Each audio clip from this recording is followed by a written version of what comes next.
Environmental systems can adjust. It is certainly not benign. We should be calling it global climatic disruption rather than global warming. Second key point is that disruption and its impacts are now growing much more rapidly than almost anybody expected even a few years ago. The result of that, in my view, is that the world is already experiencing dangerous anthropogenic interference in the climate system. Many of you will recognize that term in quotes as part of the text of the UN Framework Convention on Climate Change, which was agreed to, signed by the senior President Bush in 1992, subsequently ratified by the United States and 190 other nations. That convention embodies the goal of avoiding dangerous anthropogenic interference in the climate system, and it is my contention that that goal is already out of reach. We are experiencing dangerous anthropogenic interference by any reasonable definition today. The question now is whether we can avoid catastrophic human interference in the climate system. Our options in this domain are three. They are mitigation, adaptation, and suffering. And I'll say more about that, but for now it's enough to say that if we do less mitigation and adaptation, we're going to do a lot more suffering. In mitigation and adaptation, there's a lot of low-hanging fruit, measures that are inexpensive, measures that offer substantial co-benefits, measures that would be worth taking even if we weren't worried about climate change, but it's not enough. We need a price on greenhouse gas emissions in order to motivate reaching higher into the tree, as well as research and development to bring more fruit into reach.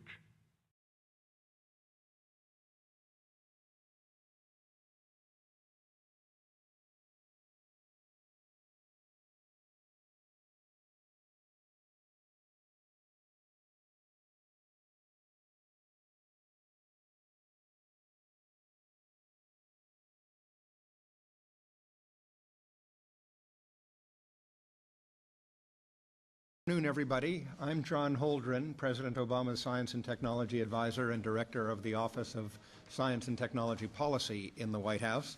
We're here to release what I think is by far the most up-to-date, comprehensive, and authoritative assessment of climate change impacts on the United States. This report looks at how climate change is already changing and how it's already beginning to affect our lives.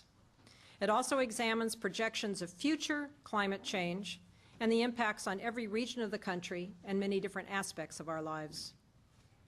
We're also reporting today with greater confidence than ever before that human activities are the main cause of the changes that we see underway. Next one, please. This report provides timely information to inform decision-making.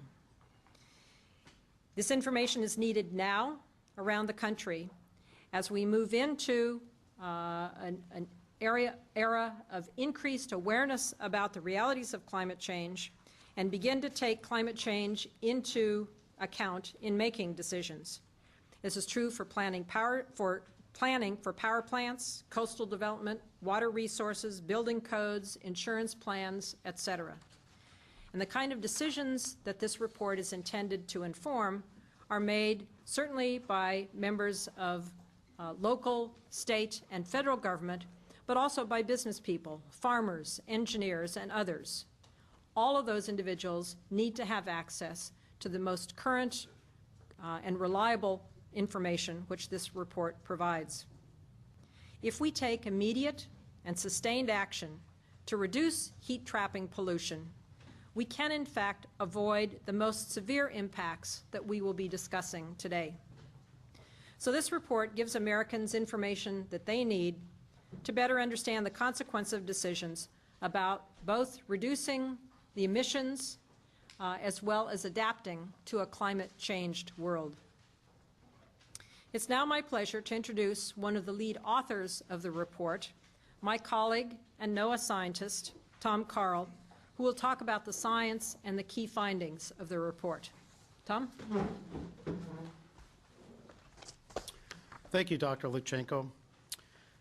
As Dr. Lubchenco has noted, a key finding of this report is that climate change is happening now.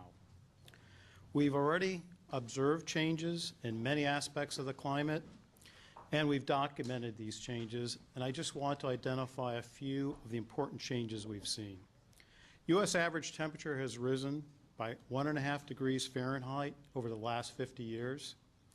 We've had more rain coming in heavy downpours that can lead to flooding. Less winter precipitation is falling as snow, more as rain, so there's less snowpack in the mountains and it melts earlier in the spring. These changes alter the amounts and timing of river flows, making less water available in the summer. Last, but certainly not least, sea level has risen along U.S. coastlines. Some places are seeing much greater rise than others, and similar regional differences are expected in the future. And there's other changes we've observed. For example, glaciers in the Mountain West are melting. Permafrost is thawing. Glaciers in Alaska are also melting.